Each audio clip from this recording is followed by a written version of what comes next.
এনে ছেলের পড়াশোনার দায়িত্ব আমি কিভাবে চালাম, কি করবো আমি কিচ্ছু বুঝতে পারতেছি না ভাই। আল্লাহ পাক যে আমাকে কোন আলে রাখছে, কি করছে আল্লাহ ভালো জানে। আমি এটা সারাক্ষণ বাবা বাবা করে কান্না করে, আল্লাহ পাক আল্লাহ কোন চালাইছে আমাকে। আমার কান্নাও আসে না, কাঁদতে কাঁদতে আর চোখের পানি নাই, ভালো লাগে না দুনিয়ায় কিচ্ছু।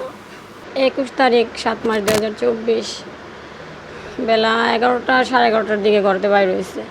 11:15টার সময় আর কি এই খবর আমাদের কানে আসে। তো আমরা দেখি নাই যে কি না কি হসপিটালে নিয়েছে, আমরা ভাবছি হয়তো মনে হয় বাচ্চা আছে। কোন হসপিটালে তো আমাকে কোনো খবর দেয় নাই, কিছু বলে নাই। যেই সময় এইসব খবর শুনছি আমরা তো পাগলের মতনই করতেছি, যে আমি ভাবছি হয়তো কোনো পায়ে বা কোনো জায়গায় গুলি লাগছে। পরে দিই না, পায় না। এরপরে মানুষ আবার ফেরা বাড়ি বইরা যেতেছে মানুষ দিয়া। পরে কয় কী হয়েছে, কই আমরা তো কোনো তথ্যই জানি না, কিছুই জানি না। কিছুক্ষণ পরে নাকি শুনি খবর হয়েছে যে নাই আর বাচ্চা নাই, মারা গেছে। বয়স্ক শ্বশুর শাশুড়ি আর আমরা সবারই এই করতো ভরণ পোষণ। এই সব বাচ্চা কাচ্চা নিয়ে এই ঘর ভাড়া রুম ভাড়া আমি কীভাবে দিব, কী করবো, আমার মাথায় কোনো কাজ হয় না। কোনো দিকের থেকে কোনো ছেলের পড়াশোনার খরচ আছে, মেয়ের কত কিছুই আছে। এইসব কে কী করবো, মাথায় কোনো কাজই করে না। আর আমি তো নিজেও যে চাকরি বাকরি কিছু করি নাই, কিচ্ছুই করি নাই। ছেলেটা কান্না করছে, এবার মা কেমন মসজিদের মানুষ, আমার আপুর একটা খাট সহকারে দিল না। মা আমার আব্বু কি কোনো অন্যায় করছে, আমার আব্বুর একটা খাট দিল না। আবার একটু বাবাতে সবার পেছনে পেছনে যাইতে, এদিক দা ভিতরে যাইয়া কোন জায়গাতে জানি একটা খাট আনছে। তা আমার স্বামী কিন্তু কোনো অন্যায় করে নাই, সব সময় সবার উপকার করছে। গা গোসল করাইবে মসজিদেতে একটা লোকও দেয় না। তারপর আমার বোন জামাই কোন জায়গাতে জানি একটা হুজুরাই না তাড়াতাড়ি করে গা গোসল করাইয়া পরে আমাকে তাড়াহুড়া করে একটা গাড়িতে বইরা আমাকে পাঠায় দেয় গ্রামে। আমরা যে কিছু করবো, মানুষ অনেকে কয় সার্টিফিকেট, ডেথ সার্টিফিকেট, এই আমরা তো কোনো কিছু ম্যানেজ করারই কোনো দেয় নাই আমাকে।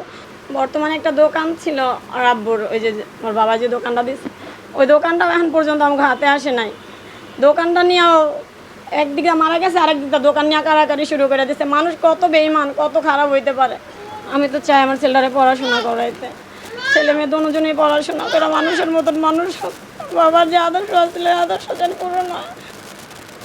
মানে ছেলে মেয়ে আমি কীভাবে পড়াশোনা করাবো, কী করবো, আমি তো কিচ্ছু বুঝতে পারতেছি না ভাই। হয়তো চাইছিল যে ছেলের একটা ডাক্তার বানাইব, নিজে কষ্ট করে মাছ বিক্রি করে ভালো ব্যবসা করাইব ছেলেরা। কাজ তো কোনোটাই ছোটো না, তারপর আমি তো মাছ বিক্রি করি। আমার ছেলে ভালো মেধা আছে, ভালো পড়াশোনা করলে আমার ছেলের আমি একটা আর কিছু না পারি, একটা ফার্মেসি দিয়ে সুন্দর করে বসে আমার ছেলে ভালো রোজগার করবো, খাইবো, মানুষের মতন মানুষ হইব।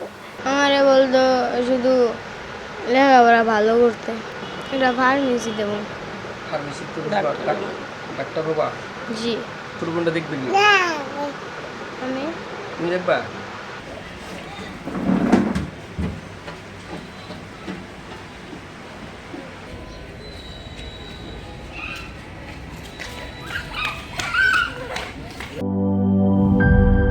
গুড লাক পেনের সফট অয়েল বেসড ইঙ্ক দেয় নিখুঁত লেখার আত্মবিশ্বাস। Good luck pen. Make your luck.